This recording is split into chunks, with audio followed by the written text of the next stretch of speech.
Hello and welcome to the Star Citizen News, each week looking at the recent headlines and then taking a deeper look into what's been happening in the Star Citizen community in the weekly review, this time for the week ending the 17th of April 2016. This week's headlines: free fly until the 25th and ships on sale. Free fly until the 25th. Anyone with a Star Citizen account will have access to the Aurora LN, the F7C Hornet and the Mustang Delta, and you can try out the Mini PU, the Arena Commander, Vandal Swarm, Racing, Free Flight, various PvP, ArcCorp and the Hangar module. You can just create an account today to receive all those perks until the 25th of April, and if you already have an account, you have all of those ships and access to the game as it is now until the 25th. It's worth checking out. Ships on sale until the 22nd of April. The Gladius, Gladiator, Retaliator Bomber and Super Hornet are all on sale, so if you've been wanting to get your hands on one now is the time. Though I expect there will be a few more opportunities to grab these ships before the game goes live, and remember that you can get all of these ships in-game anyway without having to purchase them once the game goes live.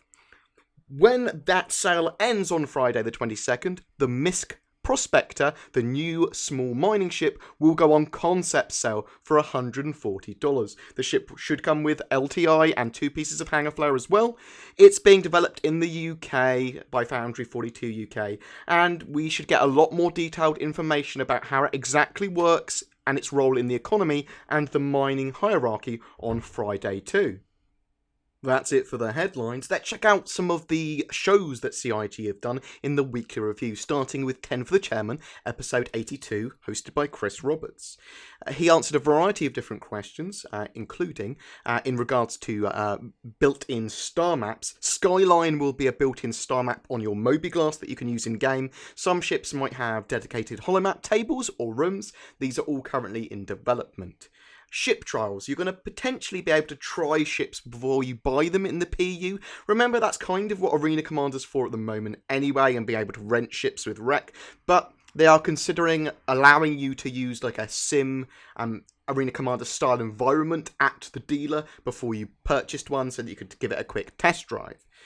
The future of the game going live. They haven't 100% decided what will be reset on go live from beta. In the alpha though, things will be reset from time to time for testing. And when I say reset, I'm talking about the alpha UEC currencies and stuff like that. So progression that we'll be able to get in the game in the alpha will be reset. They're not going to reset anything that you've bought with actual your own funds. EVA while the ship is moving. So EVA speeds are capped in the game for various reasons. It's likely that you will inherit the speed from your parent ship if you jump out an airlock or whatever, but you will bleed speed quickly down to a suitable controllable level. Repairing and healing on the fly. So targeted healing and repairing will require skill. If you want to do something well, you're going to require some form of player skill. There will be quick fix and simple options too, and low skill upgrades and options. So if you want to heal yourself quickly with a medi syringe, you can just jab it in. If you just want to quickly weld something in a ship shut, you can do that. But if you want to actually repair a system well, that will require some form of skill. In regards to carriers recovering ships, you're gonna have to land in a carrier at the moment, so you're gonna match velocities, descend. They're currently testing landings on the Idris at the moment. They are trying to develop an automated landing system too. Cataclysmic events. There will be acts of God and big chaotic events planned or implemented by games masters based on what's happening in the persistent universe. Think plagues, invasions, meteor showers, that sort of thing. Concepts and designs. Building ships is done by a separate team from those that concept them. Pipeline-wise, concepting is at the front of the pipeline, and then all the way at the end is ships being flyable. Bigger hangars. We will be able to rent more hangars or more hangar space in the persistent universe. You're going to be able to have hangars all over the verse. There are rendering limits that you'll have to consider though as well, so you're not going to be able to have 70 ships in a single hangar. Larger ships as well might not be able to put in hangars. Think like the Idris. You would have to log out in an area around a planet or something for your Idris to be safe. in regards to big planned heists and influencing the game. There are going to be some areas in game, or safe zones, that are going to be really hard or, if not impossible, to influence. But there will be a lot of areas that it will be hard to do something, like a heist or mass piracy, but it will be possible if planned well enough. In Around the Verse Season 2, Episode 27, we found out a variety of things that were being done by the studios around the verse. In Los Angeles, they're getting the Reliant flight ready at the moment. They're continuing to refactor components for the Item System 2.0, and they're working on flight balance for 2.4. Down in Austin, they're updating Port Olisar with galleries, shops, and various rebranding stuff. There's a new flight suit that's been completed. They've updated the Sata Ball costume.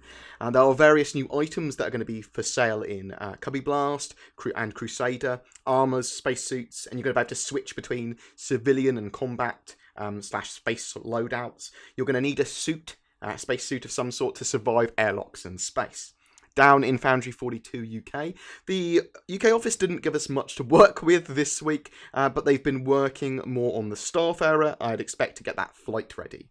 Down in Frankfurt, they've been working on the player health system, designing the shopping district in Port Olisar, and a pirate base for the Persistent Universe. They've also been working on AI perception, the Reputation 2.0 system. They've been getting subsumption into combat, making water volumes for procedural generated planets, working on the terrain for those procedural generated planets as well, fixing projectiles to function on ships, and they've also been refactoring the physics grids, and they finished 2 new weapons, and they've started work on 2 more. There was an interview as well with Brian Chambers, the development director of Foundry 42 in Frankfurt. The Lawmaker's Guide to the Galaxy looked at the Ferron system, and Mr. Hasgara was the MVP this week for his inspiring Star Citizen screenshots. He also runs a Star Citizen YouTube channel as well, which I've linked in the description below. Please check that out. In ATV Fast Forward, we get to see the EVA thruster rework, stuff that they've been doing recently. In Reverse the Verse this week, there was a couple of other things that we haven't discussed earlier that we found out. 2.4, that it will be coming at some point this month, is content locked. That means they've got all the features planned that they want in it, and they won't add any more, but they could remove some if they don't hit the mark. Although this should be the first taste of persistence that we get, loadouts and rep pool carryover, that sort of thing. If you clicked on Buy the Big Benny's Reliant on April Fools, you will get a $5 coupon and the forum title Fooled. Check your emails for that coupon code. Make sure you use your coupon before the 29th. That's when it expires. And I think you can use it for pretty much anything on the website. You can use it for UEC, you can use it for a ship upgrade, you can use it for a skin, whatever. The Holotable rework is also incoming soon. And that's it from this week's Star Citizen news. Please don't forget to like and subscribe. I will be doing some cool stuff with the Vive this week, hopefully trying to get it to work with Star Citizen, amongst some other games as well. So if you've got any ideas for Vive games or VR games that you want me to play, please tell me. And anything else that you want me to do Star Citizen videos about, please tell me as well. It does really genuinely help me quite a lot. Over the last couple of weeks, obviously, I've been a bit out of it, and I appreciate you guys for sticking with me. It is genuinely really appreciated, and I really like your feedback, your helpful comments, all that sort of jazz as well. Yeah, so you have a great weekend, guys, and I will see you in the verse.